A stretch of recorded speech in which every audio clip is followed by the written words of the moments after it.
Few, if any, international issues animate our state lawmaker members more than how to defend their states and, by extension, the nation from interference, influence, and infiltration by the People's Republic of China, or PRC.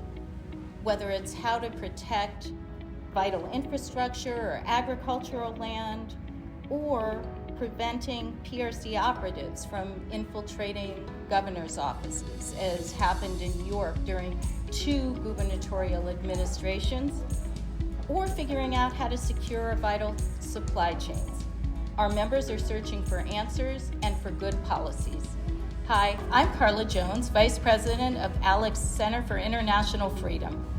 And I'm Brooklyn Roberts, Senior Director of ALEC's Health and Human Services. And as part of ALEC's Women's Leadership Series during Women's History Month, we're here with Meg Reiss, founder and CEO of SolidIntel.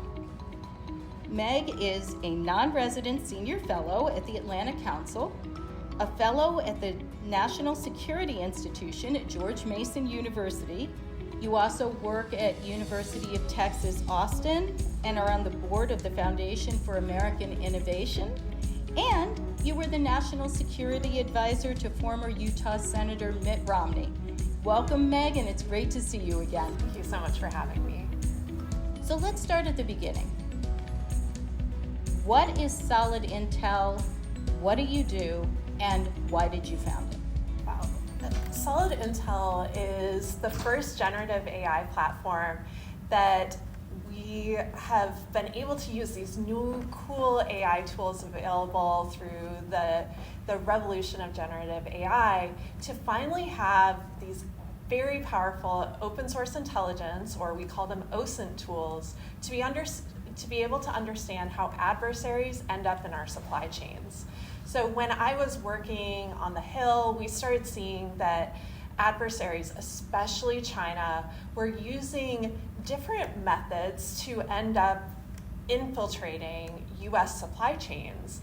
And so we spent a lot of time and effort trying to craft legislation to create oversight and prohibitions on bad actors ending up in supply chains, because we knew that if these bad actors ended up in our supply chains, they could end up either cutting off sourcing or even putting in place objects or code that could actually disrupt the ability of those tools to work in the future. And this is a huge national security threat.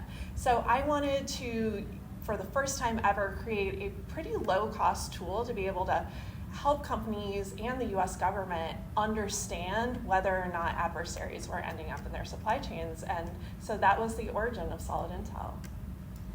How does generative AI help you in your work? I'm assuming that it gives you an advantage. We absolutely think it gives us an advantage. So the majority of people who are working in this open source intelligence space have to build very, very large data sets in order to try to identify links that may indicate that a bad actor is in a supply chain. And so you'll see really, really big, expensive efforts to try to build out these data sets.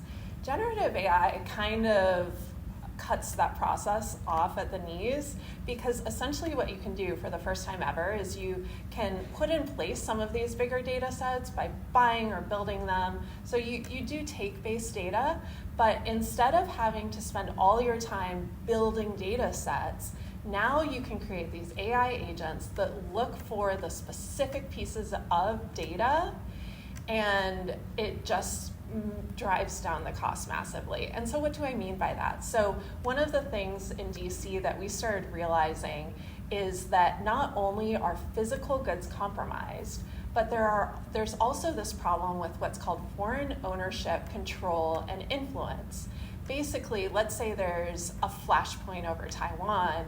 Suddenly we know that even if you're sourcing from, let's say, the Philippines, if this is a Chinese-owned company in the Philippines, or if this is a company that gets all of their funding out of China, China actually has a lot of ability to tell that Filipino company, you are no longer allowed to sell to the US. So when you want to understand, do we have secure supply chains that will have continuity of operations in the case that something bad does happen, you want to make sure that you don't have these foreign ownership control and influence risks in your supply chains. And so that's what we're trying to build the AI indicators that might show those threats.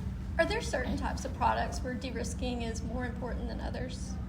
Oh, absolutely. So when we think about the world of products that are really, really highly at risk, we think of things that end up in critical infrastructure. This should be front and center in the thought process of folks in state legislators and in governor's offices across the country as they're building up and reforming critical infrastructure within their states, because this is absolutely a place where adversaries want to infiltrate. They want to be able to conduct cyber attacks, and they want to be able to infiltrate the physical goods and products so that in the case that this adversary wanted to take some bad action, they would have a way to be in that critical infrastructure. So critical infrastructure is a big one. States are also wanting to induce a lot of defense companies to do business in their states. And so there's defense companies that want to sell to the US government or to local bases. They have a lot of what we call threat vectors that they have to be aware of. They have to be very careful around their supply chains. And then you have some other products that may be less obvious, but we have we've built out some laws over the last couple of years where we've seen it's not just threats, but other types of bad actions that states and companies want to keep out of their supply chains. The one I'm thinking of most up front is something called Uyghur forced labor. So there's a region in China where the Chinese Communist Party has really put people in concentration camps, and they've made them work for free. It's called forced labor. And so we've had a lot of legislation both at the federal and at the state level now inducing companies to review their supply chains in really high-risk sectors like textiles, pharmaceuticals, clean environmental technologies like EVs, and they're considered high-risk sectors at this point that you really need to de-risk these supply chains. ALEC has quite a bit of model policy meant to help stop Uyghur slave labor, including our Victims of Communism model policy. Also, we have model policy prohibiting states from purchasing electric vehicles where components were made using slave and child labor. So we're totally on board with you on that. And also, are there other specific instances where there are national security and ethical reasons to de-risk our supply chains? There's so many reasons to de-risk the supply chains. There's an entire area of the US government that's focused around things like sanctions and export controls that's really trying to figure out individual companies that are considered bad actors as well as adversarial governments. And so all of those end up being areas where local, state level, and federal governments can all come together to try to push back on keeping these bad actors out. And it is creating an ecosystem, a defense industrial base and a general industrial base in the US that is cleaner and more ethical by doing this supply chain, what we call supply chain de-risking. Do you see any differences between how the first Trump administration engaged with China and China engaged with it versus what is happening now? So the last presidential administration, there is a figure in the previous administration named Matt Pottinger, who was at the NSC, and I will give him so much credit for helping lead that administration in a new positioning for the US in really fundamentally understanding that the CCP is a bad actor internationally, and their actions run very counter to US interests. So for a very, very long time, from Mao through Xi Jinping and all of these leaders, they've essentially been what they used to say biding their time in essentially obscuring the Chinese Communist Party's grander objectives for their power in the world. And it came to essentially a head during the first Trump administration, where they were taking a lot of more overt actions for the first time. And some of the right folks were actually in place to be able to help guide that administration into taking countermeasures and also writing how the US should be thinking about the Chinese Communist Party. Fast forward to this administration. So first of all, I'll say that for the most part, Biden actually tried to keep in place a lot of the new framework that the first Trump administration put into place. This new administration, we're actually going to wait and see what happens. You have a lot of push for a stronger defense industrial base in this first couple weeks. But you also have a few notes here and there about some thawing of relations. Trump seems to be somewhat downplaying the importance of protecting Taiwan in these early days. And at the moment, it's really unclear whether or not that will lead to a true policy shift, or if what I'd say the China hawks within the administration, whether or not they'll win out and there will be a continuity of American strength vis-a-vis China. And I'm very much hoping for the second part. China is hardly the only bad actor out there. Are there others that you're focusing on? There are absolutely other bad actors out there, and they really do engage with each other a lot at this point. So China and Russia are the two that my company focuses most heavily on. Iran is also an extremely bad actor in this space. We don't get a lot of products out of Iran, although the Europeans do. And then you have other actors like Belarus, Venezuela, Cuba, and they all tend to interact with each other. They all sell to each other. We had a customer who actually got their first contract with us because they were sourcing a product out of China, but that product, they found out, was being illicitly shipped into Russia to be used to target the Ukrainians. And our platform, again, we're an open source intelligence platform, but we actually bubbled up information that showed that they were selling their product into the Iranian marketplace as well. And so a lot of the times when you have a company that is what I would call a bad actor, they're doing it not just in one location, but they're likely selling to a lot of these threat actors that we don't want to have any involvement in. Our members are always looking for good ideas, good advice. Are there things, actions that they can be taking to protect their supply chains, and are there opportunities to partner with the federal government? There are absolutely a lot of reasons why they should take actions ahead of time.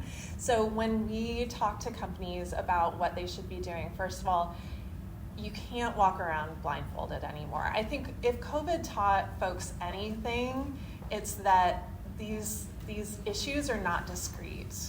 You have one instance happen in this part of the world, and it will lead to consequences in this part of the world.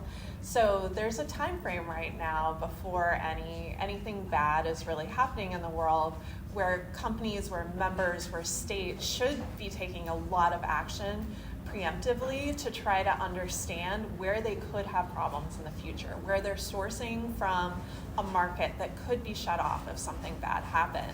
And so there's a lot of time right now to be able to take those steps.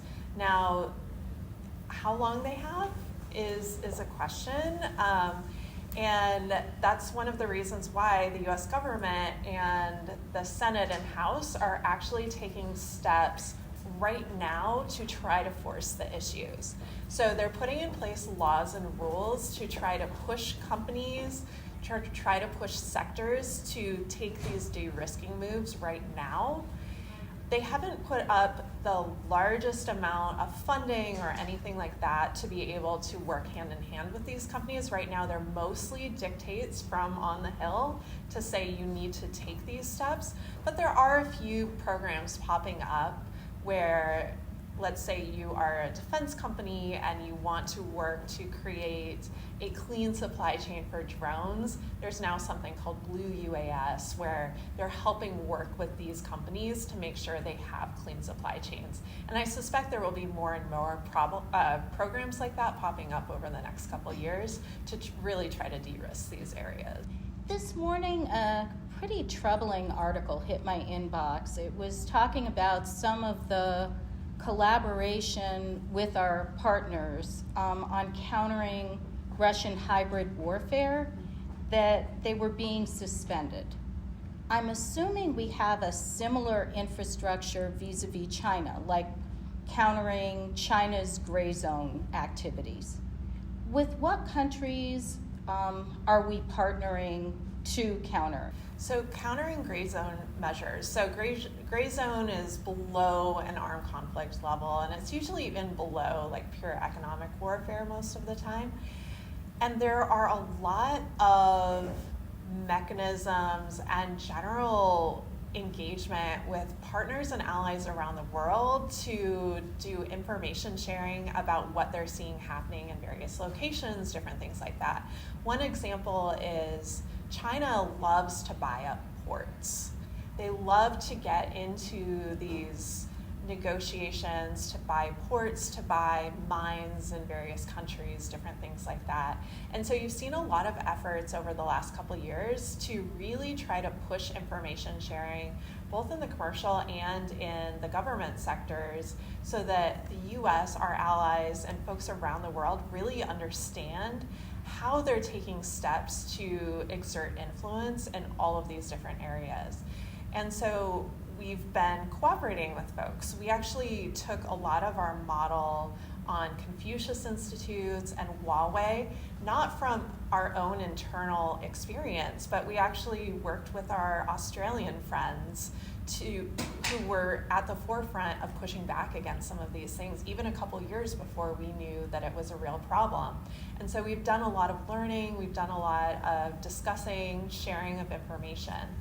And we never like when we see official channels start to go away, because the fear is that we'll lose pieces of information. Hopefully what will happen is there will be new versions of these popping up, and that some of the unofficial channels will end up still continuing even if the official channels start to dissipate.